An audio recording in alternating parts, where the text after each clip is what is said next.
Vous écoutez RTL.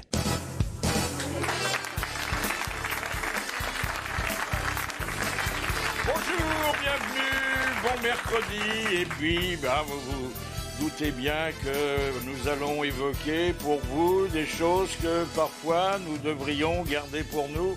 Par exemple, et attendez-vous à des révélations parfois surprenantes, nos rapports avec les notaires et avec les huissiers, avec les magistrats et avec les avocats. Voici vos grosses têtes en folie.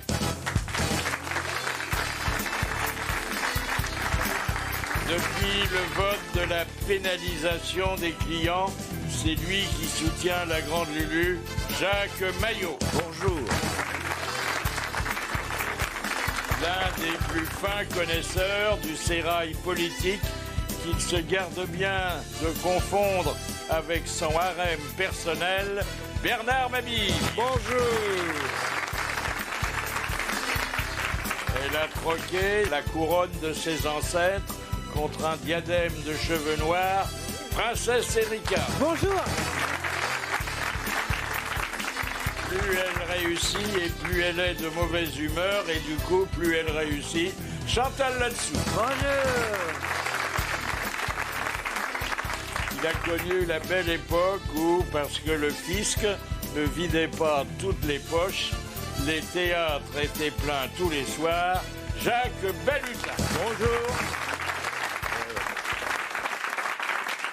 Alors, il n'y a pas beaucoup de dessins drôles dans la presse satirique de ce matin, non, Ils ne sont pas inspirés. Alors, bon, un petit peu le suicide médicalement assisté. Alors, ça a inspiré un dessinateur de Charlie Hebdo, un dessin qui se situe dans une cour d'hôpital.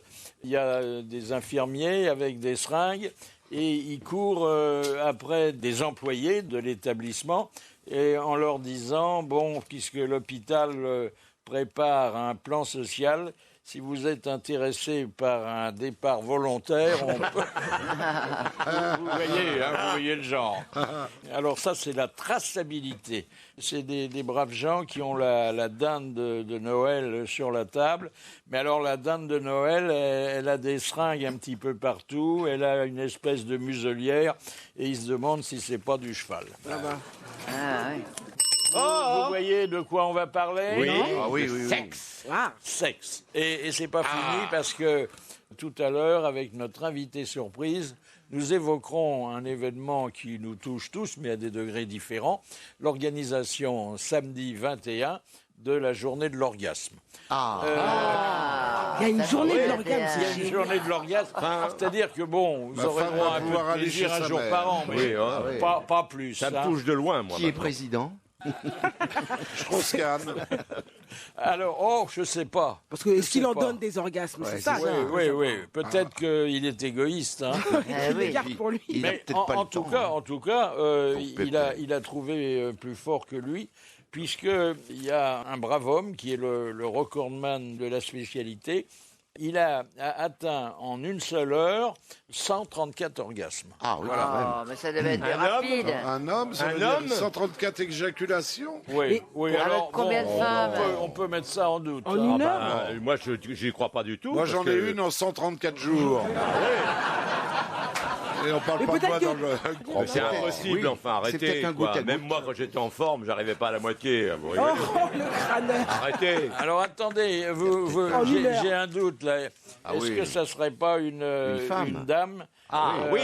Ça c'est possible. Ça, c'est possible, ça. Là, oui, mais alors il faut un mec costaud. C'est toujours pareil. Non, il en faut plusieurs. C'est peut-être une dame avec 134 mecs. Bon, je peux pas lire, il y a 2 pages collées. C'est chouette, ça. Excusez-moi. J'ai craqué. Alors, il y a 36% des hommes qui pensent qu'un rapport sexuel doit durer au moins 2 heures. Ce sont en général les anciens copains d'Erika. Non, mais moi justement, 2 heures, je trouve que c'est trop long. Je préfère un bon rapport. 1h45. Non, mais pour moi, le meilleur, c'est 20 minutes. 20 minutes. C'est déjà trop long. Comme ça, tu peux le faire 3 fois. Ouais. Tu vois? Ah, c'est précis, dis donc, tu mets un petit chrono. Elle met un Non, mais réveil. Il y a un sablier. J'ai une horloge biologique. Enfin, si Et tu vous veux. n'avez pas sur la table de nuit un réveil câlin, non, qui sonne au bout de 20 minutes? Ouais, Comme vous pour me les donnez des idées. ocoques. Non, mais c'est vrai que quand on a du ménage et de la cuisine à faire, 2 Oui, heures. on n'a pas 2 heures. Moi, je Qui a mets 2 déjà- heures à perdre? Travailler. Je mets déjà 1 heure pour retirer mon caleçon sans me casser la gueule. Bon. Oui, c'est vrai. Et pour le remettre après, alors. Oh, la dame est partie depuis longtemps. 17% des femmes pensent que de se faire tromper au moins 5 fois mérite alors à ce moment-là le statut de cocu. Mais que 4 fois, ça suffit pas. Bah oui, c'est Parce vrai. que 4 fois, bon, les hommes sont volages.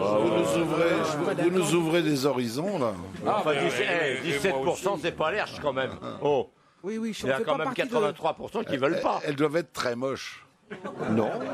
Ou 83 qui pensent que c'est à partir de 10 peut-être. Qui sait? Alors, 26% des femmes aiment qu'on les insulte pendant l'acte. Mais bon, C'est pareil, ça fait il y pas avait un lourd. petit volet avec le genre d'insulte et puis je l'ai perdu. Oh, bah, Parce que Bien parfois sûr, on manque de imagine. vocabulaire. On Hein. imagine. oh, Ah oui. on peut Il est décollé avec les deux petit autres. ABC. Traite-moi de cochonne.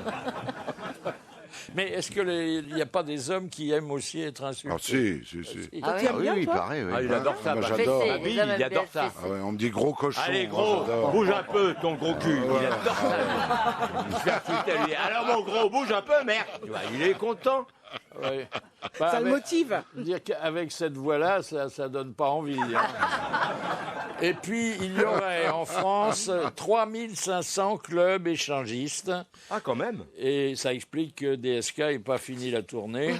Mais il paraît qu'il en ouvre tous les jours, des clubs Ouais. libertins. C'est Ah vraiment oui très à la mode. Sans blague. Vous y êtes allé déjà, Philippe? Non. Non, c'est pas vous que j'ai vu l'autre soir, alors. Pourtant, il vous ressemblait. Alors, je vais vous faire un aveu. Quand j'étais très jeune, on a tenté de m'entraîner, mais Oh, les pour filles. voir, parce que je Pour suis voir, journaliste, pour voir. Oui, pour voir. il faut que je sache ce qui se passe dans notre société. Oui. Et alors, je suis rentré, j'ai fait quelques pas, et rien que l'odeur, ça m'a dissuadé. Ah oui. Ah, Ça sent sentait le mauvais? Ah, c'était pas un bon. Ah ouais, non, c'est C'était vraiment... peut-être, oui, la maintenance Ça sent du lieu. Alors ça, vous me direz que c'est pas tout à fait le sujet. Si, car on a répertorié au Vatican 25 000 livres érotiques. Ah bah oui, c'est la bah, bibliothèque. Ce qui en fait quand même la plus belle bibliothèque du C'est genre. l'enfer, hein. oui. Oui. Et maintenant, le coup de sang. Le coup de sang de Bernard Mabille. Ah, vous me gênez. Alors, vous avez vu, nouveau scandale de la viande de cheval en attendant le prochain. Hein, il n'y a pas de raison que ça s'arrête. Alors, après les canassons venus chez nous de Roumanie, vous vous souvenez, pour finir en ravioli, où tout était haché menu, du crin au sabot, et plus pour les raviolis enrichis, où là, les escrocs n'hésitaient pas, proposant un supplément, à ajouter broyé fin, la selle, les rênes, les fers, la roulotte, la guitare et le panier en osier. Voici les chevaux de la Beau. Les chevaux de la Beau, c'est une sorte de rossinante croisée cobaye, plus chargée à l'insu de leur plein gré que balutin en haut du Ventoux. Des témoins rapportent que quand l'animal transformé en arrière-boutique de pharmacie pissait sur le bitume, il poussait des plantes carnivores. C'est vous dire le... Alors, on va retrouver tout de suite Bernard Glass, tiens, en direct de Longchamp, pour l'arrivée du tiercé, le Grand Prix du laboratoire Sanofi. Eh bien oui, ce fut une course disputée, premier Doliprane, suivi de près par Malox. Il y aura photo pour la 3e place entre Aspégique et Nivaquine. Quant au dernier, largement distancé, le favori Gardénal, il semblait bien endormi. À noter un incident rarissime, Viagra, qui a sauté non seulement plusieurs fois la rivière des tribunes, mais aussi 3 spectatrices du premier rang. De souvenirs de coiffeur, on n'avait jamais vu une aussi grosse queue de cheval. À vous les studios. Plus besoin de vous ruiner en antibiotiques et autres potions magiques remboursables, bouffez du cheval. Et voilà mon boucher, ce brave Lucien, transformé en pharmacien. Après l'avoir appelé docteur, ne peut lui dire ce soir on est 6 à table, quel morceau me conseillez-vous? Non, il faut lui dire ce soir je reçois pour bouffer un tubard, une constipée, un diabétique, un grippé, une eczémateuse et un malade des oreillons, que me conseillez-vous? La réponse ne se fera pas attendre. Eczémateuse, 2 kilos de macreuse. Au rayon du paleron, 3 fois par jour et pendant une semaine. Conclusion, pour rester en bonne santé, mangez de l'équidé. Dans le bourrin, tout est sain.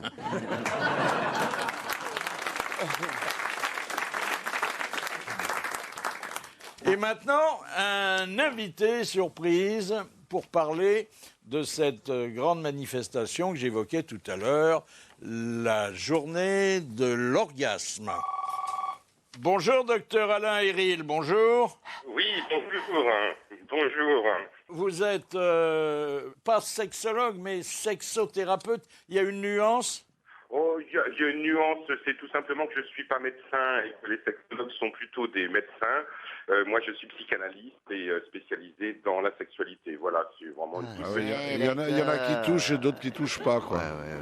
Ça, c'est sympa.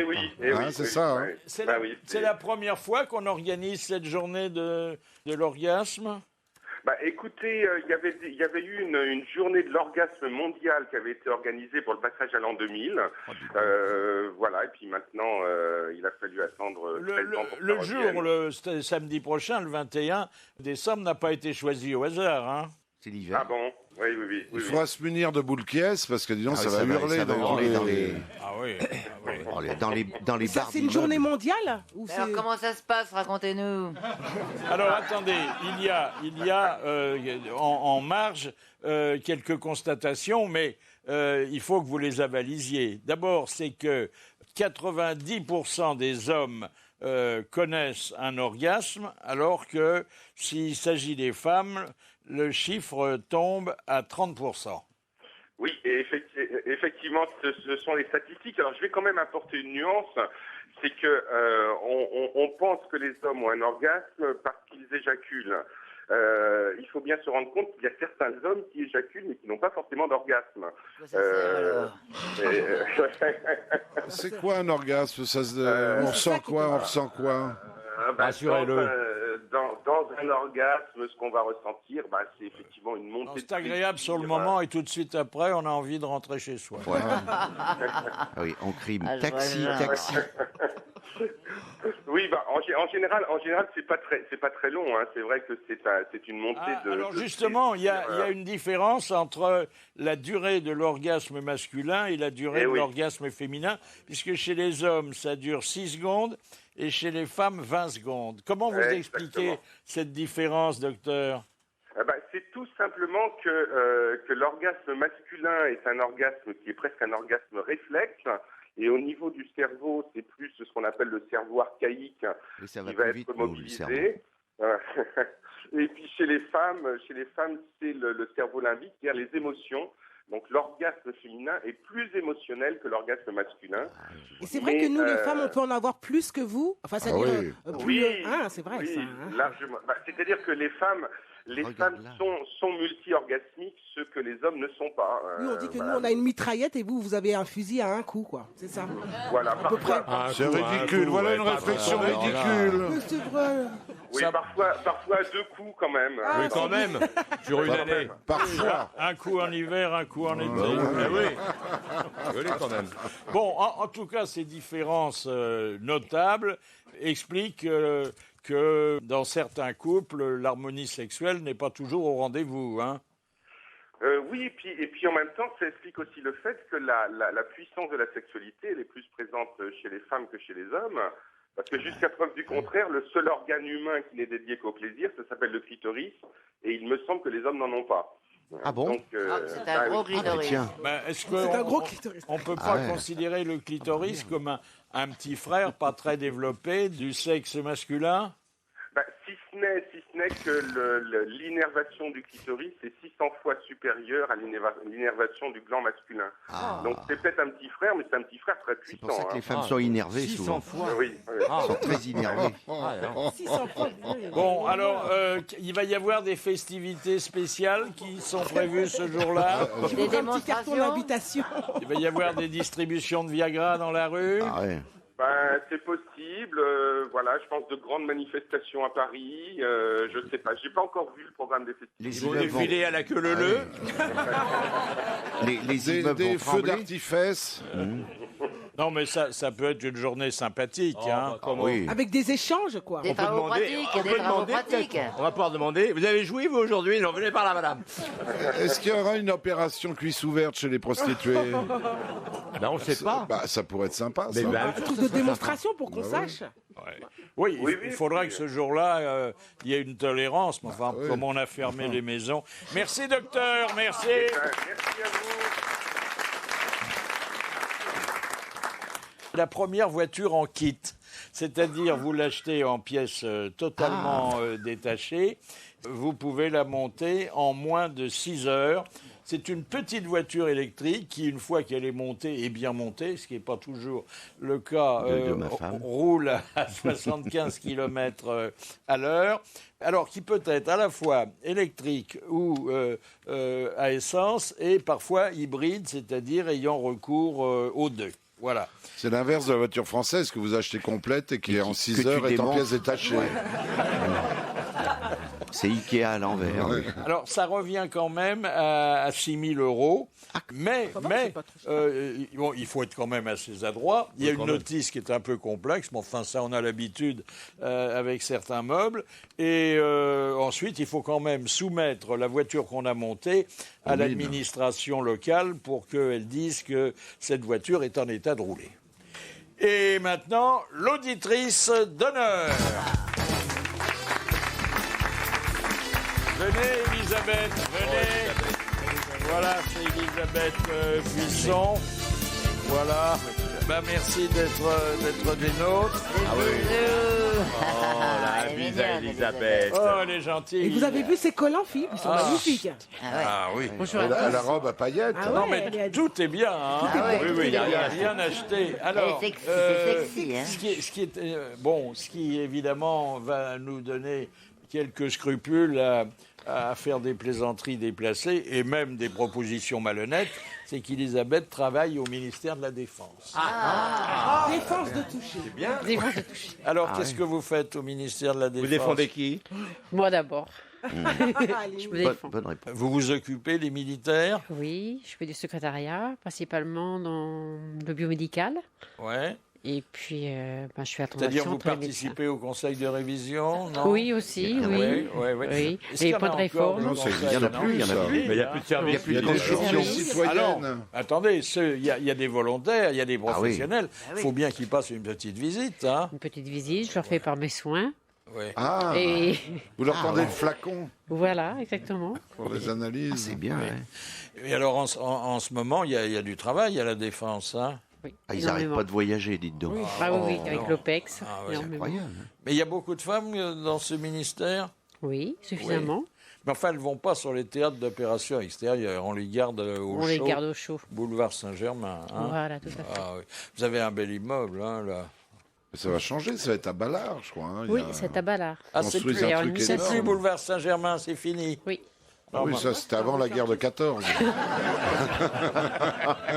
C'est là que se réunissaient les taxis de la Marne. Est-ce qu'on sait au ministère de la Défense que vous écoutez les grosses têtes? Oui, Et ça n'a pas nui à votre avancement? absolument pas. Bon, alors puisque vous avez des supérieurs hiérarchiques qui sont larges d'idées, vous n'aurez pas à vous cacher quand pendant les heures de bureau, puisque vous êtes fonctionnaire, vous feuilletterez notre 6e almanach des grosses têtes. Merci Et puis, beaucoup. vous avez un bureau pour vous toute seule, non? Oui. Eh bien, alors, vous allez afficher dans le bureau votre diplôme d'auditrice d'honneur, puis vous attendrez la réaction de votre employeur. Hein. Merci beaucoup. Merci, Elisabeth, et bravo. Je vous remercie. Je voulais faire juste un petit mot. Oui. Embrasser bien fort mes frères qui vous écoutent donc la nuit. Et je les aime tout particulièrement. Très bien. Et bon samedi. C'est la journée de l'orgasme, hein, je rappelle. Et on va souhaiter à tout le monde bon samedi. Ah oui. Hein. Ah Et oui. même toute l'année. Oui. Je vous souhaite un bon samedi. Merci Philippe.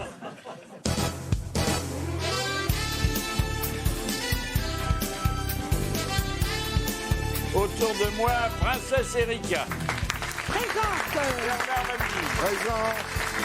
Jacques Maillot, Présent. Chantal Latsou Présente. et Jacques Baluta. Présent. Et puis un sujet qui exige à la fois de la mémoire et de la franchise. Ce sont nos relations avec des gens qui, parfois, provoquent une certaine crainte. Les notaires, les huissiers, les magistrats et les avocats. Enfin, les avocats, quand ils plaident contre nous. Hein. Ouais. Alors, d'abord, je voudrais savoir, est-ce que certains d'entre vous ont un casier judiciaire ? Moi, j'en ai un. Vous en avez un ? Ah, oui. Pourquoi t'en as un ? Trop d'orgasme. Voilà. Mais parce que je suis quelqu'un d'assez... ici, je suis calme, hein, mais je suis assez vive. Et je me dispute et des fois, je tape. Et la première fois que j'ai... Je vais peut-être changer de place, moi. J'ai tapé mon chéri, enfin celui d'avant, et j'ai pris du sursis. Ah oui. Mais t'as tapé fort. T'as tapé fort, dis donc. Mais il m'avait trompé. Et la mère tape dur. Il m'avait trompé, tout ça, et bon, de toute façon, il s'est pas défendu. Ah, c'est normal, alors je te comprends. Il avait tort, donc il s'est pas défendu. Il avait l'œil au beurre noir. Oui, tout à fait. Et je l'ai tapé, et c'est même pas lui qui a été porté plainte, c'est sa mère. C'est toi. Et du coup, Oui, mais voilà ce que c'est de prendre des garçonnets. voilà. C'était la première fois qu'il vous trompait ? Bah, j'espère. Enfin, j'espère. Non, mais parce que vous avez entendu la statistique. Mais moi, enfin, je l'ai trouvé au lit avec la fille, hein, donc. Ah oui, quand même. C'est vrai que ça vaut pour 6 fois, ça. Oui, mais donc, c'était pas de votre amie ? C'était une amie en plus. Je l'ai tapée elle aussi, hein, vous en faites pas. Bon, ça prouve qu'il fréquente pas n'importe qui. Voilà. Et alors le deuxième, le deuxième. sur qui vous avez tapé ? Alors Parce que c'est la mère tape dure. Ouais, j'ai pas tapé, mais j'ai mordu en défense, hein, parce que je me suis fait, j'étais à la SNCF, j'étais allé chercher des billets pour mon fils, etc. T'étais en qui part en laisse, Allemagne, oui presque. Et je me suis un petit peu embrouillée avec la guichetière qui a appelé la sécurité, donc. Un agent. Voilà, ils m'ont fait une clé de bras, ça fait hyper mal. Ah oui, ils font mal. Et donc par réaction, j'ai mordu. Vous l'avez mordu où ? Au bras, franchement, au bras. Bon, il avait une petite marque. Il t'a fait une clé de bras, t'aurais pu répondre par une clé à pipe. Ou une clé de sol. Et puis il y a eu un autre agent, mais cette fois un agent de la SNCF. Oui, hein. c'était celui-là. Tu as été condamné pour ça. Ça, par contre, j'ai été condamné à 1 500 € d'amende. Ah oui, Ils ne condamnent pas la prison et tout ça. Et au casier aussi. T'as une petite ligne sur ton casier, mais bon, c'est plutôt il tape au portefeuille. Mais, Oui. Qu'est-ce que vous lui aviez fait à l'agent de la SNCF ? Je l'avais mordu, c'est lui qui m'a fait la clé. Vous mordez tout le monde. Je mords ceux. Moi, je suis quelqu'un. Elle peut plus prendre le train. Et l'autre agent, c'est vrai. Ça C'est vrai que je m'engueule souvent avec les agents de la SNCF. Hein. Et ça figure sur votre casier judiciaire. Quand vous allez au tribunal, ça agent figure de sur votre la casier. Et vous savez, quand je suis arrivée devant la juge, elle m'a dit, écoutez, vous êtes quand même une personne connue. Récidiviste. Et puis, un exemple, je fais connu. Elle me fait, ne soyez pas modeste, vous êtes très connu. Elle me dit comme ça. Donc, vous devez montrer un très bon exemple. Et pourquoi la SNCF ? pas. Pourquoi la SNCF ? Ne mords pas, mais... Arrête de mordre. Monsieur Mabille, jamais aucune poursuite ? Ah non. Parfois, on fait des procès aux gens qui parlent trop librement. Hein. Ah oui, j'ai eu des procès. Alors, comment ça s'est J'ai eu des passé ? procès parce que j'avais écrit pour le Luron une parodie qui s'appelait, c'était Trenet, et ça s'appelait 12 trans. Vous imaginez, quoi. C'est pas mal. Vous imaginez ce que ça pouvait être. Et donc, il y a eu un procès. C'est très curieux parce que l'avocat de Trenet, c'était le fils de Jean Carmet. Ah bah oui. Alors, on s'attendait à voir un mec... Société des auteurs. Ben oui, on s'attendait à voir un mec sympa, mais disons, c'était pas du tout le papa, hein, ça n'avait rien à voir. Ah, ouais. Redoutable, hein. Redoutable. Et Monsieur Maillot au procès aussi, naturellement. Oui, un prud'homme une fois, et puis souvent au tribunal de police pour excès de vitesse. Oui. Très souvent. Ah oui, ça oui. Toi aussi, tu l'as eu, toi ? Ah oui, excès de vitesse. Alors au prud'homme, on peut se défendre soi-même, hein. Oui, Ah absolument, oui, mais quand là vous c'est avez- quelqu'un qui m'a attaqué, c'était une employée de ma pauvre mère, et donc, mais j'ai gagné. Ouais. Voilà. Et Ce qui est rare au prud'homme. Hein. Les ouvreuses J'ai gagné en appel. que vous avez forcées à des actes sexuels, Noël m'envoie des fleurs chaque année. Elles sont contentes. Chantal, Ah bah moi j'étais au tribunal mais je me suis cassé avant en fait parce que c'est moi qui ai attaqué. Un jour je me suis mise 2 roues sur le trottoir avec ma petite Austin et puis il y a une motarde qui est arrivée, ça l'a dérangée. Elle m'a pris son casque, elle a défoncé mon capot. Mais vraiment. C'était pas Princesse Alors, Erika non, je suis sortie, mais alors quand c'est comme ça, moi c'est terrible. Je suis sortie et je suis devenue Hulk et je l'ai mise au mur comme ça et les gens ont attrapé les flics. Ça a été terrible, hein, c'était. Et ensuite, j'ai déposé plainte parce que j'étais poussée par le truc. Et quand je suis arrivée au tribunal, elle est venue avec 3 malabars. Je me suis cassée, dis donc. Ah bah J'ai eu oui. peur. Ah oui, Vous allez puis taper finalement, j'ai enlevé ma plainte. Mais sinon, c'était terrible. Hein. Valutin, Ouais, non. Tu m'appelles la prochaine J'ai fois. rien sur mon casier judiciaire. Je suis allé plusieurs fois au tribunal. Pour excès de vitesse, je suis allé et je me suis dit, je vais aller voir une fois comment ça se passe. Parce que j'ai été chopé à Suresnes en allant sur Orly, et je me suis dit, merde, il faut quand même que... Et c'était à Antony. Donc je suis allé à Antony, et c'est bien parce que moi j'avais du pot parce que c'est par ordre alphabétique. Donc B, il y a eu un mec qui s'appelait Anatole qui est passé avant moi, un autre Amélie, et moi, je suis venu. Alors, ils font... À combien il roulait? Je sais plus, je roulais à combien? 200, parce que j'allais à Orly chercher ma fille, elle était en retard. Alors, ils font ça bourre le vélo, hein, bien sûr. T'es en voiture, monsieur. Ah, il est en voiture. Et alors, ils font. Pam. Et ils vous donnent le prix. Ils font 180, 200, tant. Alors, j'ai fait, ah bon, j'espère que le service est compris. Et il fait, quoi? J'ai fait, merci, monsieur le président, j'ai compris. Ce qui est très curieux quand on va dans ces tribunaux comme ça pour automobilistes, il n'y a que des pauvres. Vous ne voyez pas de gens. Vrai. Tu sens qu'ils sont tous passés par le piston, quoi. Hein. Oui, évidemment. Ça peut se passer, Anthony, Philippe, on ne voit pas de Richard, croyez-moi. C'est pas. Oui. Alors après, il y a des stages pour récupérer des points. Vous les avez suivis? Oui, moi j'en ai suivi. Je fais des stages familiaux puisque je conduis plus. C'est Michel qui m'accompagne. Je passe ma voiture à mes enfants. C'est eux qui perdent les points. Moi, je vais faire les stages. Voilà. Et vous, Philippe, vous êtes allé au tribunal pour excès? Bah oui, avec les voitures que vous avez eues. Non, alors pas pour excès de vitesse. Bon, une fois, j'étais verbalisé pour lenteur, parce que c'est aussi un délit. Hein, c'est vrai, sur l'autoroute, c'est un délit. De ne pas rouler assez vite. Non, alors une fois, alors je l'ai eu en travers de la gorge. Bon, c'était il y a longtemps. J'ai écrit une pièce de théâtre. Alice Sapritch accepte de la jouer. Elle la joue pendant un an avec un certain succès. Et alors qu'on fêtait la 300e, il y a une plainte pour plagiat qui est déposée. C'est-à-dire qu'on m'accuse d'avoir copié sur un manuscrit d'une pièce qui n'a jamais été jouée, mais qui a été déposée, dont le manuscrit a été déposé à la Société des auteurs et compositeurs dramatiques. Alors naturellement, bon, en général, moi je suis comme les restaurateurs, un fait maison, je fais tout moi-même et j'ai pas besoin de copier.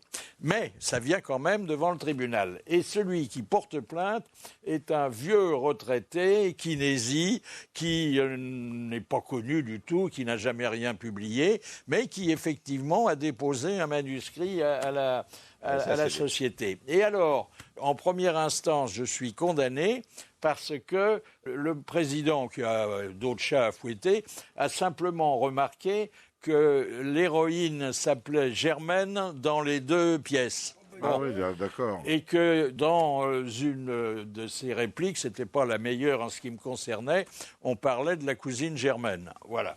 Alors, bon, il n'y avait pas de quoi fouetter un chat. Je suis quand même condamné pour plagiat. Hein, avec juste le prénom de la dame. De Germaine. Bon, naturellement, les confrères font des gros titres. Bon, ça, c'est pas plaisant. Et alors, bon, appel. Je viens en appel. Et là, je me trouve devant l'avocat du plaignant que j'attaquais. Bon, qui était un petit vieux. Enfin, il me ressemblait aujourd'hui, quoi.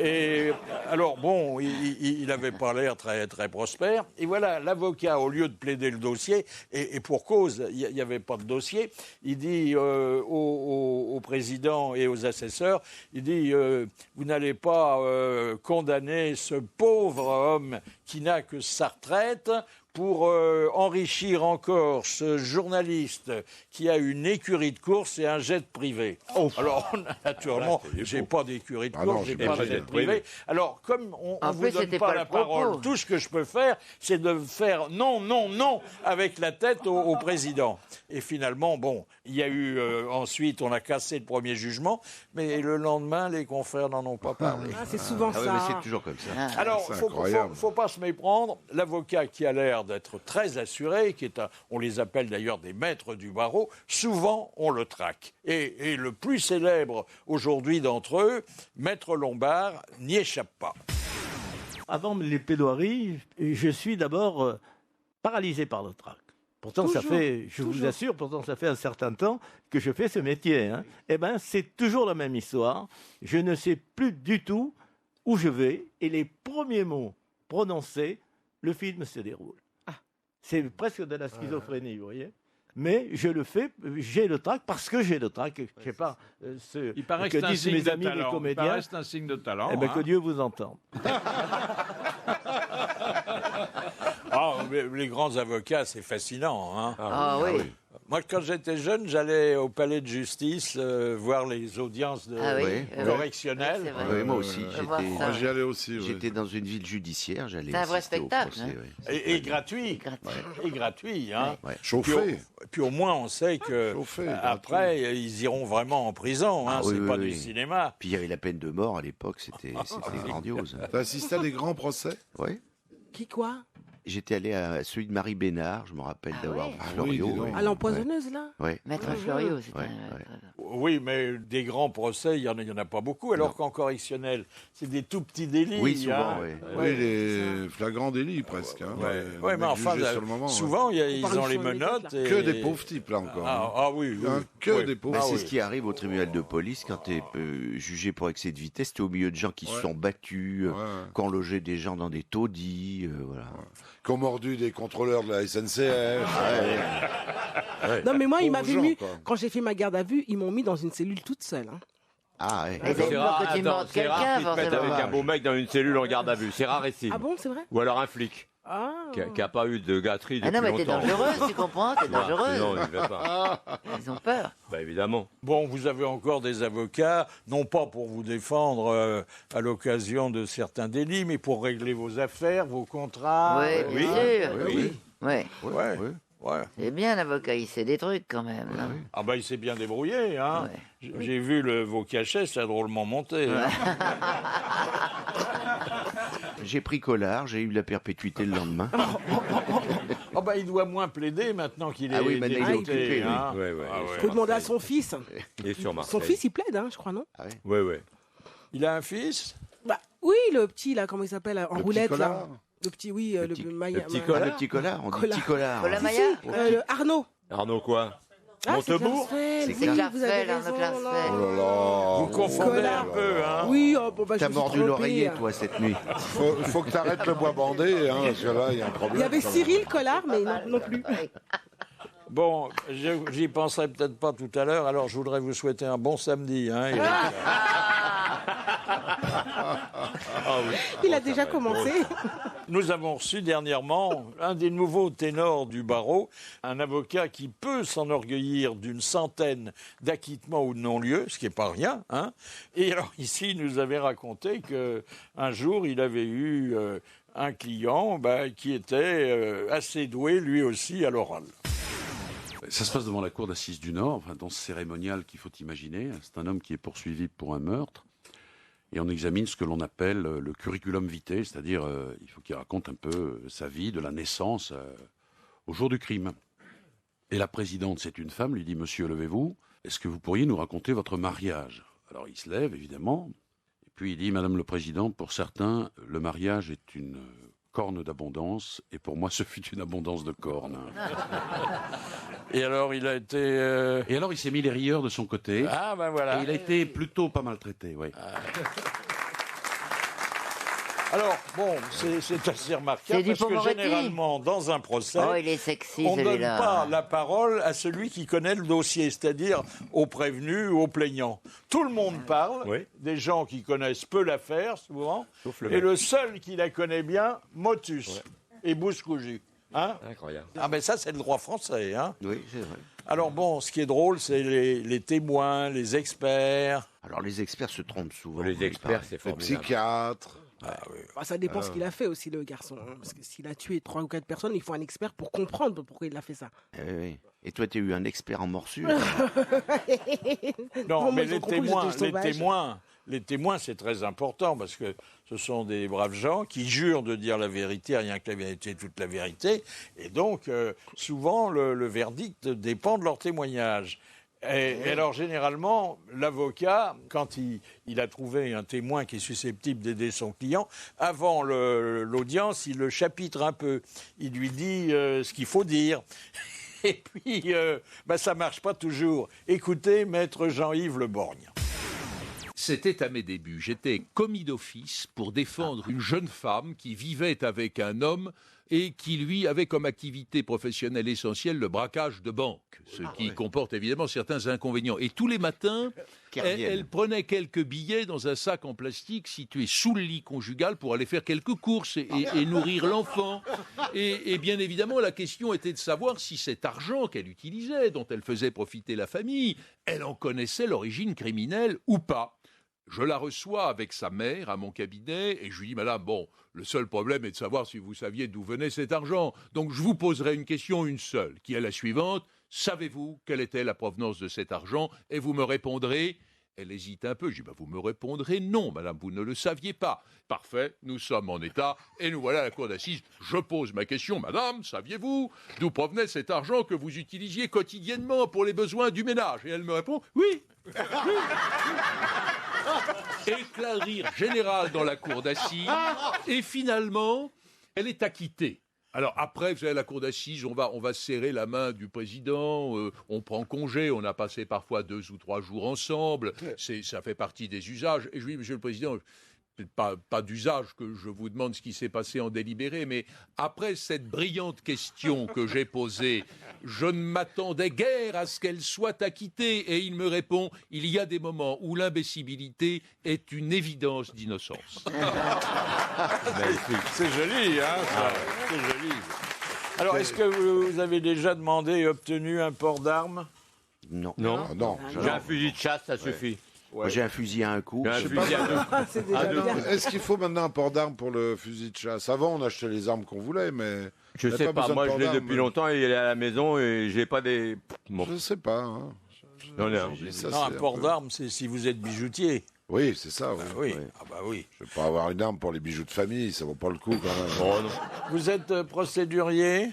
Moi, un petit peu quand même. Un peu. Ah oui. C'est vraiment chiant. Non, mais les gens m'embêtent. Il faut bien que j'ai mal, je me plains. Comment tu fais, toi? C'est-à-dire que vous portez plainte facilement?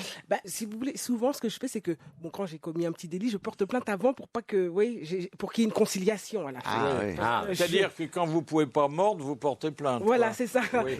Ou quand j'ai mordu et que j'ai peur que la personne porte plainte vite, j'y vais. Comme ça, j'explique pourquoi est-ce qu'il y a eu altercation. C'est quoi un petit délit pour toi? Non, mais un petit délit, tu vois, par exemple, dernièrement, je me suis embrouillée avec mon ancien associé. Ouais. OK? Et, il est mort, là. Et voilà. Et il y a eu des insultes échangées par téléphone avec, on a pris, moi j'ai enregistré ce qu'elle a dit, elle a enregistré ce que j'ai dit. Donc après, on va devant les flics et chacun produit son enregistrement, etc. Bon, là, il y a eu conciliation, par exemple. Mais j'ai déposé une plainte. Ouais. On m'insulte, je me plains. Vous avez un seul avocat ou plusieurs? Ah, moi j'en ai plusieurs. Hein. Bon, elle les occupe, hein. Écoutez, il vous sera beaucoup pardonné pour ses aveux. Et pendant que j'y suis, je voudrais vous souhaiter un bon samedi. J'en aurais besoin, quoi, pour oublier. Bon, garde à vue, vous y avez échappé? Jamais. Il faut faire quelque chose. Attendez. Ça doit être la plus redoutable forme c'est pas très d'interrogatoire. Hein. Moi, j'étais en garde à vue. Enfin, je sais pas si c'est une garde à vue d'ailleurs, mais je suis resté 7 heures à la gendarmerie de mon village, dans le Gers. Oui, c'était une garde à vue. Ils ont déboulé chez moi. Alors, je crois qu'ils venaient boire un coup quand j'ai vu arriver les staffettes. Et puis, c'est parce qu'il y avait une plainte des impôts disant que je n'avais pas payé une somme considérable, alors que je l'avais en réalité payée. Allez expliquer ça à un gendarme. Donc je suis resté 7 heures dans la gendarmerie, assis sur une chaise, à essayer de répondre. Ils essayaient d'appeler le ministère des Finances, les machins et tout. Enfin, c'était assez... C'est très angoissant. Très angoissant, surtout que des erreurs judiciaires, il y en a quand même. Surtout que j'étais à 2 kilomètres de chez moi, quoi. Et c'était très angoissant, et j'avais beau leur dire que j'avais payé, ils me demandaient les preuves et tout. Vous imaginez, c'est ma maison de là-bas. J'avais pas les enfin, vous êtes une personnalité régionale, donc vous étiez... Ils étaient un peu embêtés, et puis finalement, j'ai appelé le ministre des Armées de l'époque, dont dépendaient les gendarmes. Et ça s'est assez vite réglé, donc j'étais... le ministre des Armées. Oui. Pourquoi le président de la République n'était pas libre? Non, mais je savais pas quoi faire. Non, mais c'est bien, il faut mieux... Ça avait son téléphone comme ça dans ton portable? Oui, parce que je connaissais bien. Mais en garde à vue, il t'enlève ton portable. Témoin dans des procès, vous ne l'avez jamais été? Laissez-moi finir, Philippe. Attendez, je croyais qu'on vous avait relâché. Non, attendez, on m'a relâché, mais le capitaine m'a dit, oh là là, on s'excuse, on est vraiment désolé et tout, venez prendre l'apéritif à la maison. Donc je suis allé prendre l'apéritif chez eux, et là ça a duré jusqu'à... Parce qu'un apéritif chez les gendarmes, c'est quelque chose. Hein. Ah oui. C'est pas de la blague. Hein. Et il vous a présenté les enfants qui vous ont tendu leurs menottes. La femme, les enfants. Ah oui. Il avait dû faire les colonies. Il y avait des pots de crocodile au mur, des tam-tams, enfin des trucs incroyables. Et il m'a ramené en estafette. Il était aussi bourré que moi. Ça. Les prud'hommes, c'est assez terrifiant. Hein, parce que le patron est présumé coupable. Tout le temps. Moi, j'ai perdu au prud'homme et j'ai gagné en appel après. Mais on est systématiquement coupable. Moi, j'ai gagné. C'est moi qui avais déposé plainte parce que j'avais un conflit avec un tourneur que je ne connaissais pas. Et j'avais demandé, comme je ne connaissais pas ce mec-là, à tout hasard, j'avais mis sur mon contrat que je voulais être payé toutes les semaines. Donc, il m'avait joint, et ça je ne savais pas, Chantal le savait, quand on vous joint la liste des villes que vous devez faire avec les dates au contrat, ils doivent vous payer même si vous ne jouez pas. Mais je ne savais pas ça, moi. Et donc, on joue pas, puis bien eux, on joue. Bon, alors, comme ça tombait un vendredi, je dis, vous êtes gentil, vous m'envoyez mon chèque. Oui, monsieur, mais t'as pas de problème. Et en effet, le lundi, je reçois un chèque, impeccable, avec une fiche de paye et un mot, surtout, ne déposez pas ce chèque à la banque. Très bien. Alors, il n'y en avait qu'un. Hein. J'ai appelé mon neveu qui est avocat, et il me fait, on va s'en occuper. Et donc, on a arrêté et tout, et puis on a été au prud'homme. Et alors, au prud'homme de Boulogne-Billancourt, où j'habite, ça a été un peu long parce que ça a été le gros hiver où il y a eu plein de neige, donc la personne qui défendait le tourneur, elle habitait, c'est une avocate qui habitait Lyon. Donc, elle n'a pas pu venir. Après ça, elle a été malade. Donc, de septembre, c'est repassé à février. Février, nous, on s'est présenté. On nous a dit non, parce que, maître, votre consoeur est bloqué et toujours à bon d'accord. Donc, ça a été repoussé en mars. Et puis, ça y est, je suis passé. C'est sympathique. Donc, la dame qui défendait le tourneur, une avocate, elle y connaissait que dalle en théâtre et pour cause. Et la présidente, elle m'a demandé mon avis. Elle m'a dit, monsieur Pétain, qu'est-ce que vous en pensez? J'ai dit, écoutez, madame la présidente, ça fait quand même 40 ans que je fais ce métier et que je pars en tournée. Je n'ai jamais eu ce genre de problème parce que, normalement, on arrive dans une ville, moi je joue, je n'ai pas à savoir si la salle est pleine ou pas pleine ou rien, je m'en fous. Moi j'ai un contrat, je joue, puis je m'en vais. Et puis on a gagné. Ah bah c'est bien. Sympa. Et vous avez été payé par un chèque qui était provisionné. J'ai été payé par... Non, parce qu'entre-temps, la boîte en question avait forcément fait faillite. Ils avaient déposé le bilan. Alors j'ai été payé par un organisme spécial que ça paye les acteurs qui sont dans la merde. Alors il y a aussi les litiges entre voisins. Alors ça dure. Hein. De locataire à propriétaire, de propriétaire à locataire. Moi alors ça a duré longtemps, hein, parce que mon voisin, j'avais une maison à Boulogne et on avait un mur mitoyen avec un autre voisin derrière, donc 2 jardins. Hein, moi un tout petit et lui un beau jardin. Bon, et je voulais construire une véranda, donc je vais le voir avec une bouteille de champ en disant voilà. Je voulais construire une véranda, je vais écouler une dalle comme ça, puis je vais faire une véranda au-dessus, est-ce que ça vous gêne? Non, non, pas du tout. Bon, d'accord. Bon, c'est tout, on boit un coup. Le champagne, c'était pour rincer la dalle. Attends. Ouais, pour rincer la dalle. Je fais couler la dalle, les escaliers, tout le bordel. Et là, lui me dit, alors écoutez, moi, je voudrais faire une dalle, mais qui couvre tout le jardin, parce que je vais faire une piscine en dessous, et je vais m'appuyer sur le mur. Bon. Et je lui dis, mais à quelle hauteur vous allez être? Et je me rends compte, d'après ses plans, que quand il était sur son mur, il pouvait carrément pisser chez moi. Ah bah non. Il dépassait le corps entier, pratiquement. Alors je dis non, j'ai dit, écoutez, où on monte le mur, bon. Et là, on est parti en procès. Vous ne seriez pas un chieur, non? Ouais, t'es chiant, finalement, parce qu'il t'accepte pour toi. Dedans, moi, vous rigolez quoi? C'est lui, ce con. Il va accepter que tu fasses une verrière et toi, tu lui refuses sa piscine. T'es pas sympa, quand même. Mais c'est pas la piscine que je refusais, c'était la couverture de la piscine que il était chez moi. Non, il dépassait des genoux, le mec. Ça a duré 7 ans. Pendant les 7 ans, où j'avais une dalle dehors et un trou. Et 7 ans sans se baigner, c'est long. Et alors, j'avais un avocat formidable, parce qu'on était dans une drôle de merde, et je me rappelle, je suis en tournée. Il m'appelle, il me fait, Jacques, je crois bien que j'ai trouvé. Dans votre acte d'achat, le mur en question est décrit. C'est-à-dire que c'est un mur de 50 cm de haut, poursuivi par des grillages. Or là, le mur, il fait 3 mètres de haut et il est en briques. Donc, il n'y a pas de... Et on a gagné. Et là, on a fait une fête d'enfer. Avec du champagne. Parce qu'il a casqué. Il a payé les dommages et intérêts, tout le bordel. J'ai fait construire ma véranda. Et là, on a ouvert bien la véranda. Et on a fait un gros orchestre disant « Merci, madame !» Avec son nom. « Madame !» On avait des casseroles. Ils m'ont bousillé, tous les copains, ils m'ont bousillé toutes mes casseroles parce qu'ils ont pété toutes les... C'était très drôle. Question de culture. Question de Mme Natier de Dieppe qui a dit « Chaque notaire porte en soi les débris d'un poète ». Gustave Flaubert. Ah, elle lit bien, elle a une bonne... Oh non, Chantal, Mais c'est pas vrai, je suis incapable de voir aussi loin.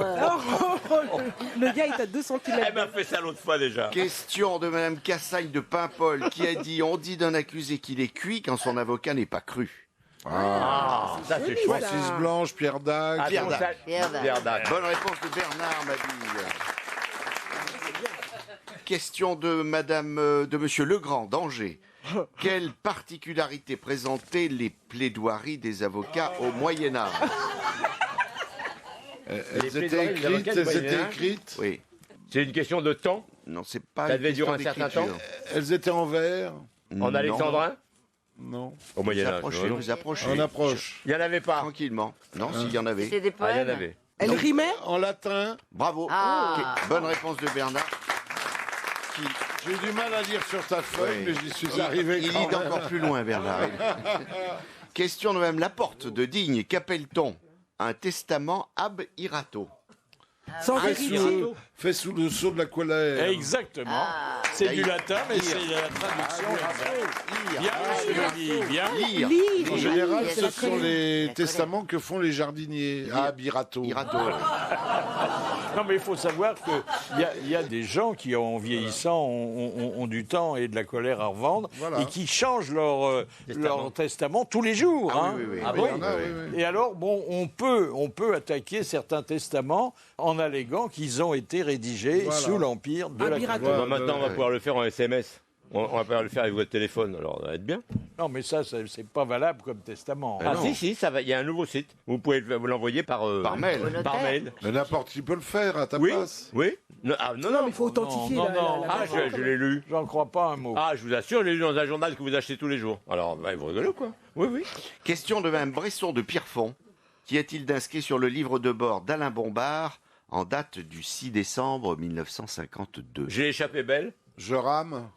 Ah, ça pourrait être ça, oui. Pour être ça. C'est pas là où il a collé une rustine sur son machin avec son. Ah oui, c'est là, mais qu'est-ce qu'il y a sur son livre de C'est bord? quand il a essayé de franchir la barre au Havre, là, Il a non. trouvé des algues. Non, c'est parce qu'il a été particulières. percé, il a mis C'est ça il a mis une petite rustine avec son sperme. J'en ai marre du poisson. Et nous J'arrête. l'avons expliqué ici, vous Oui, vous je souvenez. me rappelle hein. très bien. Alors bon, j'imagine que ça concerne son état d'âme à ce moment-là. Absolument, ça a tout à fait rapport avec sentait le seul. sujet de J'en ai marre. l'émission. C'est un truc Je suis dans le visé. style j'en ai marre. Il n'en pouvait plus, quoi. Non, ça a un rapport avec le sujet de l'émission. Je suis rincé. Je vais prévenir mon notaire. J'ai pas Je vais fait changer mon testament. Mon testament. Vous approchez. Hein, il faut que Il y j'écrive avait- mon testament. Oui, c'est une histoire de Ceci est testament. mon testament. Voilà, il y a son testament qui est sur son livre de bord. Voilà. Ah, déjà. Bah oui. Le tribunal, c'est toujours très impressionnant. D'abord parce qu'ils sont dépositaires du pouvoir judiciaire. Ensuite, parce qu'ils sont bien habillés. Hein, les vêtements oui, de ouais. travail C'est sont... vrai que ça Ah, bravo. impressionne, oui. Il y a, parfois, il y a un peu de lapin, mais il y a de l'hermine aussi, parfois. Ah oui, oui, oui. Mais, il arrive qu'on tombe sur des magistrats qui sont un peu immatures. C'est ce que nous avait raconté le commandant de police, Philippe Normand.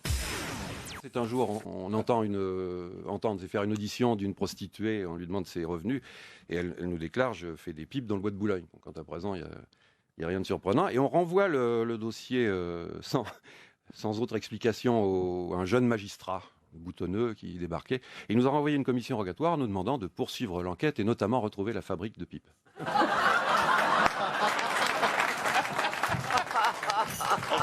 C'est fabuleux. Ça hein. s'invente pas, ça. Ah oui. C'est magnifique. Maintenant, il faut quand même se pencher sur vos relations avec les notaires.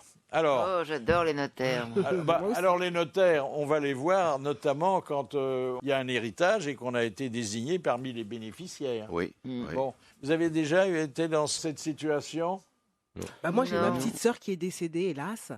Et donc on s'est retrouvés tous chez le notaire, mais comme elle avait que des dettes, on a tous renoncé à la succession. Et son fils. Ah bah oui, parce que. Oui, mais on a le droit de faire ça. Moi, je savais pas. On peut refuser une succession. Alors on a tout refusé et du coup voilà. Il paraît que c'est au moment où on se retrouve chez le notaire et où il y a un héritage, mais un vrai, qu'on voit le vrai visage des familles. Hein. Oui. C'est terrible, il paraît. Il paraît que les caractères se dessinent. Là. Des amendes, vous en avez payé Énormément. Pas de poursuite pour fraude fiscale. Non, les amendes, ça devient grave parce que maintenant, ils mettent plus de papillons sur les pare-brises. C'est-à-dire que moi, je me suis garé pendant 15 jours, 3 semaines là à côté en me disant tiens, il passe pas. Tu sais, il n'y a pas de papillon, oui. Et vous les recevez après. Donc il y a plus de signes. C'est ça. C'est pas que t'as une amende. C'est un peu gonflé quand même. Hein. C'est un peu gonflé quand même. Alors, il y a aussi les divorces. Bon. On va passer sur le sujet. Hein. T'en as combien, toi? Là, t'es bordé, là. 4 divorces, 5 4. 4, 5, 6, 7, 8. Je sais plus. Il y en a 3 seulement. Oui. Posez la question à Jacques, Chantal. Est-ce que c'est pas plus facile aujourd'hui? Vous rigolez, c'est toujours pareil. Ça prend moins de temps quand même. Non, mais je crois qu'il n'y a plus le mec qui vient, l'huissier, qui vient voir si les draps sont... Et la lettre d'injure qu'on s'écrivait. Non, il n'y a plus ça, mais enfin... Mais ça peut prendre du temps. Ça prend du temps, et à chaque fois je suis tombé sur des juges femmes, et je peux vous dire que vous êtes déjà mitraillés dès que vous ouvrez la porte du bureau. Hein. Et tu payes tes pensions alimentaires et tout ça? Elle s'en fait. Qu'est-ce que ça peut te foutre? Si j'ai envie de me marier avec toi... Elle va te mordre. Là, tu vas te faire mordre. Fais gaffe. Et tu vas passer un mauvais samedi. Non, mais je sais pas, c'est juste pour savoir si... Parce que ça coûte cher, en fin de compte, tout ça. Bah oui, ça coûte cher. Il y a la conciliation aussi. Ça, c'est la dernière étape avant le divorce. Hein. Oui, moi j'y ai été. On se souvient, parce que vous nous l'avez souvent raconté, que vous êtes retrouvé avec une femme qui n'était pas la vôtre. Non. Ça oui, c'est génial cette histoire. Et que vous avez épousé ensuite. Non. Ça aurait été marrant. Ça aurait été drôle. Ça aurait été drôle. C'est un beau sujet de pièce. J'espère qu'elle va bien.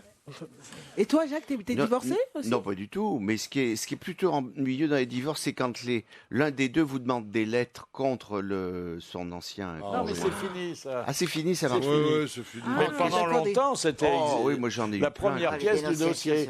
Mais vous n'avez pas pu divorcer, vous n'êtes pas marié. Eh oui, c'est pratique. Ah oui. Ça m'évite bien des soucis. Pareillement. Bon, on peut peut-être passer à un autre sujet. C'est toujours un traumatisme. Ce sont des mauvais souvenirs. Oui, mais c'est peut-être la forme d'intervention judiciaire que connaissent le plus les Français. Oui. C'est ce qui permet aux avocats de démarrer leur carrière. Souvent, ils disent, sans les divorces, on aurait du mal à vivre au début de notre carrière. Ouais. Divorce et prud'homme. Et prud'homme, oui. Moi, je vois, mes parents, ils sont toujours mariés, ça fait 50 ans. Ils sont toujours mariés. Je trouve ça admirable. Ils sont toujours amoureux. Pas. Parce que sa mère, elle n'a pas mordu son père. Elle ne mord pas sa mère. Et le mariage pour tous, ça doit démultiplier les divorces, j'imagine, puisque ça commence à divorcer, là, c'est bien. Déjà? Oui. Il y en a eu 1 ou 2 déjà. Oui. Et il y a 2 garçons qui divorcent, là, je ne sais plus où, Perpignan, je ne sais pas quoi, pareil, pension alimentaire. Je suis pas mécontent. Et pour les enfants, comment ça se passe? C'est ça que j'aimerais bien voir. Alors, toujours les avocats, mais aussi, et on en finit avec eux, les magistrats. Nous avons reçu un jour une ancienne présidente qui avait publié ses mémoires et qui disait tout avec drôlerie et franchise. C'était Madame Bernard Requin. Et alors, elle nous avait un peu éclairé sur ce qu'on peut considérer comme les faiblesses de la magistrature. Un de mes collègues qui m'a raconté sa propre histoire. Il était substitut et il avait pris l'habitude de faire sa sieste dans son bureau, tranquillement, de 13h à 14h. Personne ne le dérangeait jamais, sauf qu'un jour, il a fallu qu'il remplace quelqu'un à l'audience au dernier moment. Il y est allé, la nature a repris le dessus, il s'est donc installé sur son fauteuil et il s'est endormi paisiblement et tout d'un coup, il entend « Monsieur le procureur, monsieur le procureur !» et il dit « Entrez !»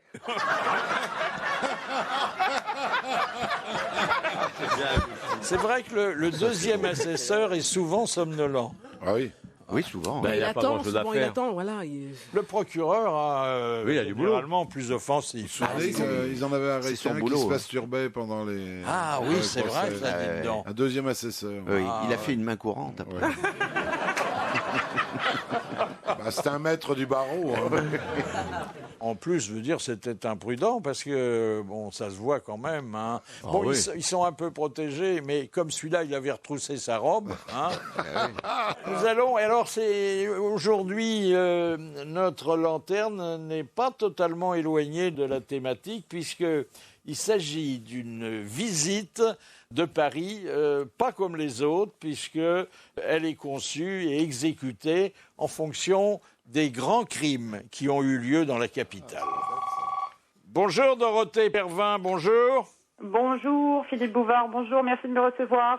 Alors, qu'est-ce qui vous a donné l'idée, puisque vous êtes à la fois la conceptrice et la guide, de visiter Paris sous cet angle ? Alors, l'idée du Paris criminel, c'est un alibi pour visiter Paris autrement. J'ai mêlé en fait l'histoire de l'urbanisation, l'histoire de la ville, et puis l'histoire de deux institutions que vous narrez là en ce moment, c'est-à-dire la justice et la police, au travers de ces grands crimes célèbres. C'est bien ça. C'est un peu comme Laurent Deutsch. En fait, si vous voulez, c'est la version touristique de l'émission quotidienne de notre ami Jacques Pradel sur RTL. Hein. On pourrait associer ça effectivement à l'heure du crime de Jacques Pradel. À quelque chose près quand même, c'est que je ne vais pas sur des affaires qui sont récentes. Tout simplement parce que je m'adresse à un public divers. Dis Georges, non. Alors, quelles sont vos têtes d'affiche ? Alors les têtes d'affiche, je remonte assez loin puisque je remonte notamment avec le grand Templier, Jacques de Molay. Donc vous voyez, je démarre dans le Moyen Âge et là ainsi on couvre la marquise de la Brinvilliers, les empoisonneuses, la Voisin. Ouais. On parle évidemment de Landru, de Petiot. Alors attendez, quand il s'agit de Ravaillac, puisqu'il figure à votre programme, oui. Vous allez dans la rue de la Grande Ferronnerie ? Exactement, la rue de la Ferronnerie qui a quelque peu changé depuis 1610. Et donc là, j'évoque... Elle est toujours aussi étroite ? Alors, elle est, écoutez, aujourd'hui, il n'y a pas autant de charrettes. Parce que c'est parce que la circulation difficile que Ravaillac a réussi à poignarder Henri IV, hein. Exactement. Il faut dire quand même qu'il avait quand même essayé le matin de rencontrer le roi. Et puis, dirons-nous aussi, pour l'histoire, que Henri IV a quand même échappé à 17 ou 18 tentatives d'assassinat. Hein, ce pauvre roi installé ainsi au pouvoir. Landru, vous allez à Gambais ou il y a une trace à Paris ? Pas à Gambais. Non, je me débrouille en fait pour identifier des lieux qui sont directement avérés, des lieux de passage de ces criminels ou de ces victimes. Et notamment 330 rue Saint-Jacques, l'une de ces victimes habitait. Donc c'est ainsi qu'il part en avril 19 avec elle, la dernière victime, et qu'il va rejoindre Gambais, vous le savez, avec ce fameux... C'est la gare Saint-Lazare, oui. Vous faites le quai des Orfèvres ? Alors je passe, oui, naturellement, en 36 quai des Orfèvres pour évoquer l'histoire de la police, l'histoire de la lieutenance de police, et puis évoquer aussi la criminologie, la science au service du crime devant le 36, et aussi, bien sûr, rue de Lutèce, à côté de la préfecture de police, pour évoquer l'Épine et Célestin Aignan pour les brigades du Tigre. Ah oui. Pour Charlotte Corday, alors, la maison de Marat est toujours visible ou pas ? Du tout. Le préfet, baron Haussmann, est passé par là. Notre ville a bien été modifiée. Et je me mets plus ou moins à l'emplacement de ce que pouvait être la maison de Marat. Marat qui était alpiniste. Il était premier de cordée. Non, mais quand on pense qu'il a été assassiné dans son bain, bah oui. Et parce qu'il avait de l'eczéma, c'est ça ? Ah oui. Mais écoutez, pour le coup, la baignoire est toujours visible, puisqu'elle a été achetée par le musée Grévin, donc elle est visible au musée Grévin. Celle de Claude François, non. Ouais. Merci beaucoup et bravo pour cette idée. Merci. Alors, il faut remarquer au passage que les prétoires, c'est un lieu de théâtre idéal. D'ailleurs, on voit, dès que on n'a pas beaucoup d'imagination ni beaucoup d'argent. Ouais, on fait un prétoire. On filme un procès, un vrai ou pas. Il a été question d'ailleurs de les filmer pour la télé. Mais il y en a été récusé. Oui, pas tous. Ah, Non. d'accord. Ouais. Je crois que c'est rejoué surtout. Ouais. C'est un procès, mais rejoué. Enfin, il n'était pas question de les mettre sur la télé, Oui, quand oui, même. oui, Hein. oui, oui. Alors non, ce que je voulais vous faire entendre, c'est notre chroniqueur judiciaire, Mathieu Delahousse, qui avait pointé les différences culturelles qui n'améliorent pas toujours le dialogue entre la justice et les justiciables. Les magistrats français qui sont quand même tous sans doute très engoncés, comme le dénoncent les gardes des Sceaux, très engoncés dans leur tradition et dans leur formation, sont pour la plupart des gens quand même assez brillants, assez cultivés, et donc très attachés justement à leur code pénal, à la façon dont la justice doit être rendue. Et régulièrement, eux, avec leur culture, se retrouvent dans des tribunaux où il y a des gens qui se retrouvent en face d'eux en disant « votre honneur !» Ah non, votre honneur, c'est dans FBI, portée disparue. Vous voyez l'influence de la télé. Hein. Voilà, l'homme qui m'a fait aimer le tribunal, si j'ose dire, c'était Frédéric Potcher. Ah, Quel C'était talent. un chroniqueur judiciaire qui savait vraiment... Mais c'était par filiation un homme de théâtre. Et oui, c'était un homme Vous de l'avez théâtre. connu, vous, Philippe, non? Oui, vers la fin. Oui. Moi, j'ai connu tout le monde, mais vers la fin. Ils n'ont pas survécu. Alors, le juge d'instruction, c'est le premier magistrat qu'on voit. Hein. C'est le plus retors. Oui. Moi, j'ai eu un problème avec un juge d'instruction. Vous allez vraiment... T'avais mordu qui? Non. Là, bon, écoutez, j'étais jeune, j'avoue, j'étais très jeune et j'avais été dénoncée de façon complètement fausse pour trafic de drogue, ce qui n'était pas vrai. Bon. Donc, je me retrouve, on me convoque à la gendarmerie, boulevard Excellence. Donc La vie du rail. Et là, les gendarmes très gênés, parce que j'étais avec mon premier fils qui était tout petit, ils me disent « Ah bah oui, mais là, on est obligé de vous amener, parce que c'était un mandat d'amener au juge d'instruction. » Je sais, oui, mais enfin, c'était vendredi soir, c'est le week-end, je reviens lundi, et le juge d'instruction était à Besançon. Et c'est là que j'ai fait ma garde à vue, donc ils m'ont mis en garde à vue, et après, ils m'ont amené au juge d'instruction. Et moi, je lui ai dit « Écoutez, madame, il y a quand même des moyens plus sympathiques d'appeler les gens, quoi. Vous me faites pas passer tout le week-end comme ça pour... » Et le problème, c'est qu'elle est morte quelques temps après. Et c'est toi qui l'as tuée, non? Mais non, je l'ai pas tuée, mais je voulais... Il faut pas te mettre en garde à C'est vue. bizarre. Elle n'était pas vaccinée contre la rage. Ah ben, je pense pas, parce que... Mais bon, et je me suis dit, voilà, il faut pas amener les gens de façon... Quand tu viens aux grosses têtes, c'est entre deux gardes à vue et un tribunal. Vous allez plus... Mais en tous les cas, je peux vous servir de garde du corps, parce que plus personne ne m'approche. Hein. Ah bah oui. Je veux bien le croire. Et quand tu Moi, je suis pétrifié. Ah oui. J'ai jamais eu autant la trouille de ma vie. Mais non, mais moi, je suis doux. Quand on m'aime, j'aime. Mais quand on m'aime pas, je ne sais pas pourquoi je vais aimer des gens qui m'aiment pas. Ah non, Ben mais non, ça... donc je riposte, je me défends. T'as raison, faut se défendre. Bon, il y a... Il a peur aussi. Il a les pieds et puis il dit, j'ai échappé belle. Des juges d'instruction qui, généralement, vous reçoivent dans un cabaret... Un cabaret, un cabinet qui est extrêmement protégé, en principe. Or, le secret de l'instruction n'est jamais respecté. Comment vous expliquez ça? Oui, c'est ça. Parce que... Tout est dans les journaux avant même qu'ils aient vu le... À mon avis, oui. Il y en a qui communiquent. Oui. Non, mais parce qu'il y a plein de journalistes, et dans les commissariats, et dans les tribunaux, ils s'arrêtent pas. Est-ce qu'on paye ces gens-là pour qu'ils distribuent Philippe, Ah bah bien sûr. Ils sont rémunérés pour distribuer à la presse? Alors, non, quelquefois, on donne la pièce à un greffier. Ça, c'est fait. Mais alors, bon, le bureau est capitonné, en principe, rien ne devrait sortir à l'extérieur. C'est pas le cas. Alors, les avocats, ça coûte cher quand même, surtout aujourd'hui, il y a la TVA en plus. Hein.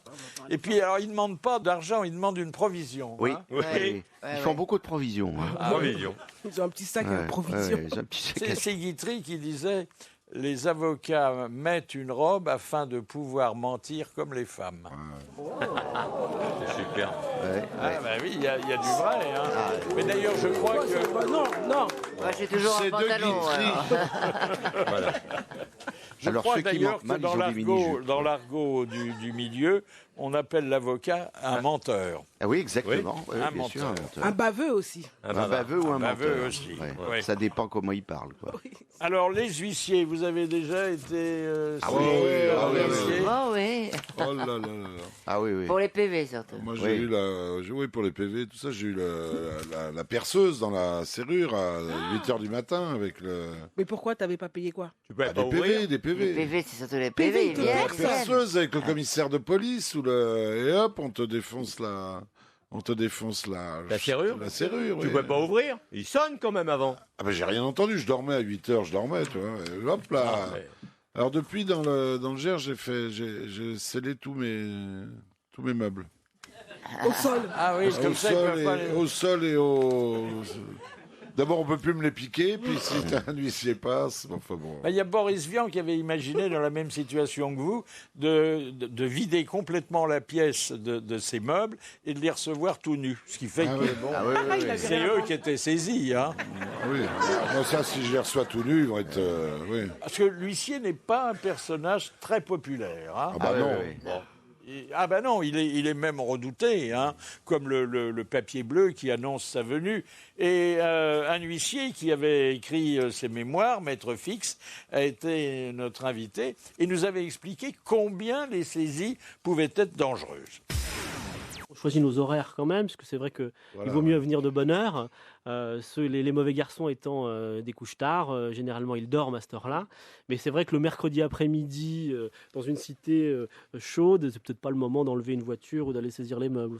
C'est possible. Ouais.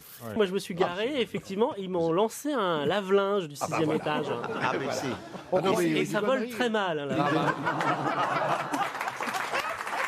Vous dites, monsieur Maillot, vous avez été braqué, pris en otage. Ah oui, il y a longtemps, oui.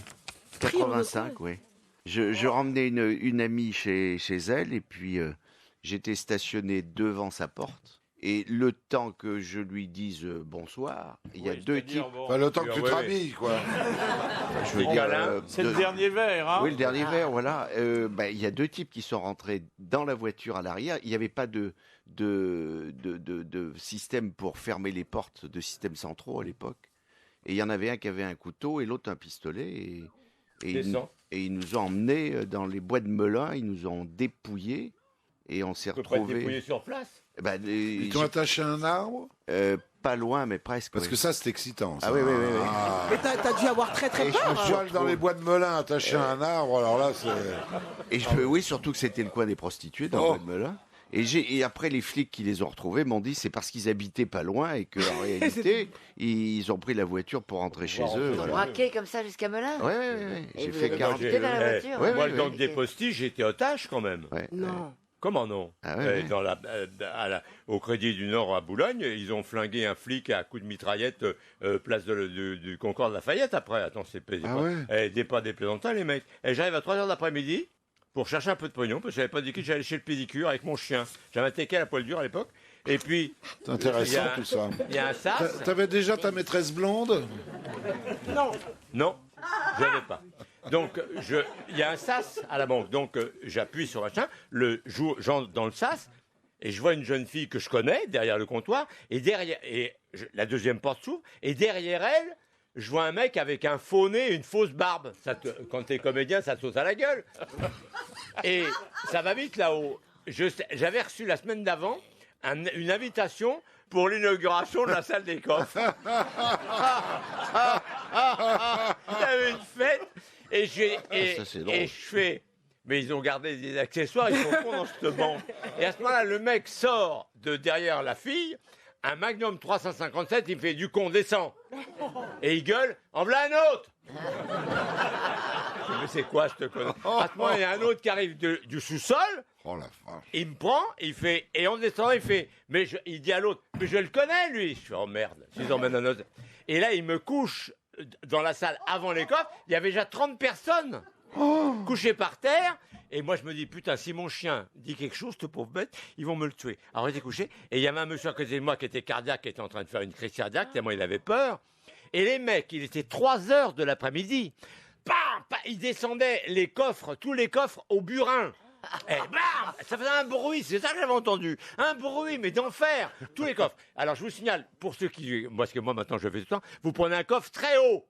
Prenez la dernière rangée de coffres. Ils n'y vont pas. Ils s'arrêtent à hauteur de la main. Ils ne peuvent pas aller au-dessus. Bon. Je vous dis ça parce que moi, j'étais à 4 pattes et je faisais « Ah, mon coffre est intact. » Tu penses à des trucs. Je dis « Ah, mais mon coffre est intact. » Bon.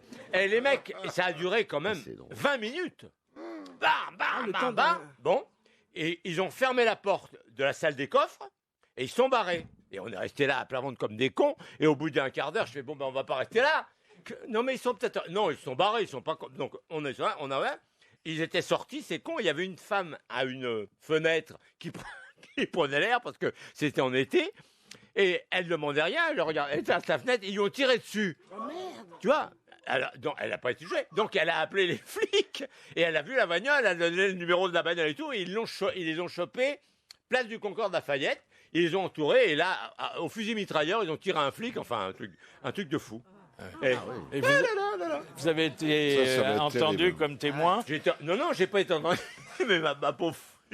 J'étais déjà aux grosses têtes et elle a su. Allô, c'est RTL, il paraît que votre mari a été pris en otage. Elle savait pas, elle était restée dans l'appartement. Les auditeurs des grosses têtes connaissent ce morceau de bravoure, mais Éric Laverdin et moi, on n'a pas résisté à l'envie de vous le faire réentendre, car c'est une histoire de Roger Pierre, mais c'est peut-être la plus belle plaidoirie qu'on puisse imaginer. Mon client derrière moi, bon, c'est un monstre. Il a tué sa mère à coups de hache, peut-être. Bon, un geste d'énervement, peut-être. Il a scié son père en morceaux. Bon, c'est parce qu'il lui a pris, il lui est sauté dessus après, il a scié son père. Bon, fond, il a tué son père, il a tué sa mère, on va pas en faire une histoire. Messieurs les jurés, vous n'allez pas condamner un orphelin.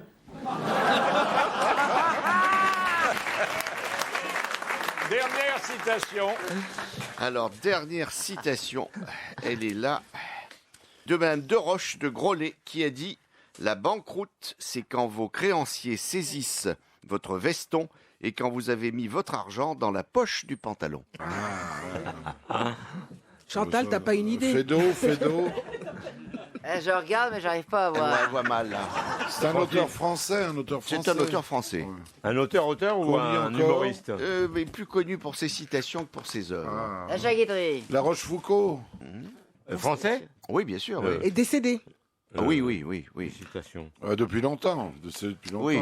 Public du premier rang, vous voyez la réponse, vous pouvez me la donner, non? C'est pas Guitry. C'est pas Guitry, non. Il est connu pour ses œuvres. Il est très connu? Oh oui, il est très connu, oui. Alphonse Allais? Il a un lien de parenté avec un auteur à succès du boulevard aujourd'hui. C'est le même nom? C'est le même nom? Ah non. Un auteur qui est joué actuellement. Qui est joué, qui a beaucoup de succès. Ouais. Qui a une pièce qui se joue en ce moment. Assous? Roussin? Non, encore plus connu que ça. Non, mais attendez, il faut trouver. Bah oui, la personne. Celui qui a du succès en ce moment, il n'y en a pas tellement, à part Mabille. Hein. Ouais. C'est qui a du succès? Qui a du succès en ce moment. Emmanuel. Celui qui a écrit la pièce de. Comment il s'appelle? De Lucchini, là. Non, c'est pas lui. Ah, ça va nous coûter 300 €, ça. Ah oui, qui c'est qui marche bien? C'est Nina, ça marche bien. Mais c'est Roussin, je lui ai dit non. J'ai dit Roussin, il m'a dit non. Non, il y a une pièce qui marche très bien. Weber. Weber, oui. Francis Weber. Alors, là, avec qui était-il parent? Avec le neveu de Tristan Bernard. Tristan Bernard. Bonne réponse de Philippe Bouvard. Oh, pardon.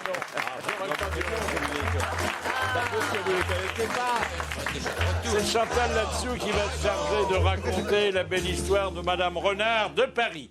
C'est un type qui arrive dans une ferme de Bigorre et qui demande l'hospitalité. Le fermier lui demande ce qu'il fait dans la vie. Moi, je suis poète, putain, poète provençal, un troubadour, quoi. Le type accepte de l'héberger dans la grange, puis il voit sa fille. Oh ben, il y a un type bizarre dans la grange, il dit qu'il est poète. La fille, je vais voir, dit la fille. Et elle se pointe dans la grange. Elle lui dit, alors comme ça, vous êtes poète hein? Ben oui, je fais des vers, des rimes. C'est quoi ton nom? Moi, c'est Gervaise. Eh ben, Gervaise, viens ici que je te baise. Il la prend, la couche sur le foin, elle lui fait son affaire, bim bam boum, allez hop, c'est fini. Ravie, la fille revient voir son père. Il est super ce gars, maman. Il fait des super poèmes, hein. Vraiment, il est très chouette. La mère dit, bon, ben moi aussi, je vais voir ça. Alors, comme ça, vous faites de la poésie, demande-t-elle. Ouais, putain, je suis un barde, un troubadour. C'est quoi ton nom? Moi, c'est Pauline. Ah, Pauline, viens par là que je te pine. Il se rue sur elle et rebelote, bim bam boum. Et là, la mère retourne à la ferme. Extra, il m'a fait un grand poème. Bouh, Dieu que c'était beau alors. Le mari dit alors, bon Dieu, ben, il faut que j'aille voir ça moi aussi alors. La mère et la fille se jettent sur lui alors en criant Hercule, non, t'en vas pas. Voilà, c'était vos grosses têtes en folie. Merci de les avoir suivis. Bravo, à demain.